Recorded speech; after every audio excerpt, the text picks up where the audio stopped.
On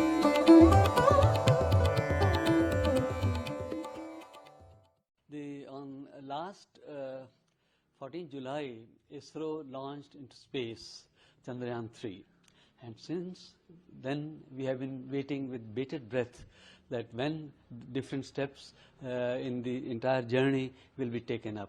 So last August early morning, ISRO transferred Chandrayaan-3 into the lunar trajectory, and then after 4 days, on 5th August in the evening, about 7 o'clock Indian Standard Time, it's going to be inserted into the lunar orbit. Lunar orbit insertion means its speed in its orbit will have to be reduced. At that time, a slight reduction in its speed will mean that it tends to fall towards the moon, and in that process it acquires an orbit around the moon.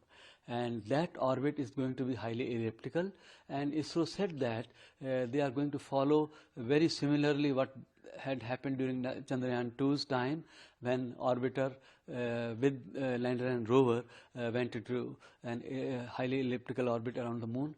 Those at that time, it was the perihelion was about 120 kilometers, and apophelion was about 18,000 kilometers.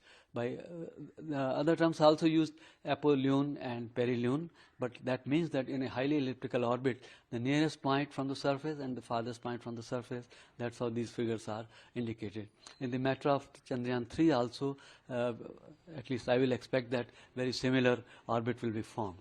After that, once lunar orbit insertion is successful, then we have to wait for 17th August, by which time the orbit will have been circularized to the level of 100 kilometer by 100 kilometer, and then a separation between propulsion module and the lander rover will take place.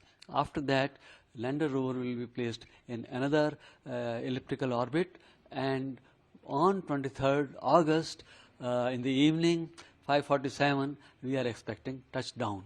We hope this time it's going to be successful, because ISRO has taken every care that lander must be strong enough, lander must have laser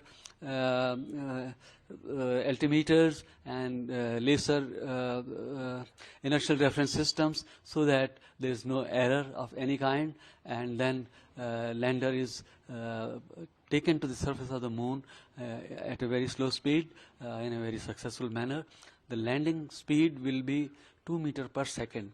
It is equivalent to, let us say, if you are jumping on the earth, say from a height of 8 inches, you have a table 8 inches high and you jump to the ground, please take care, and that is the speed you have gained. On the moon, a corresponding height will be about 4 feet. But lander is designed to with greater tolerance, so that in case it touches the ground at 3 meters per second, it still will be safe.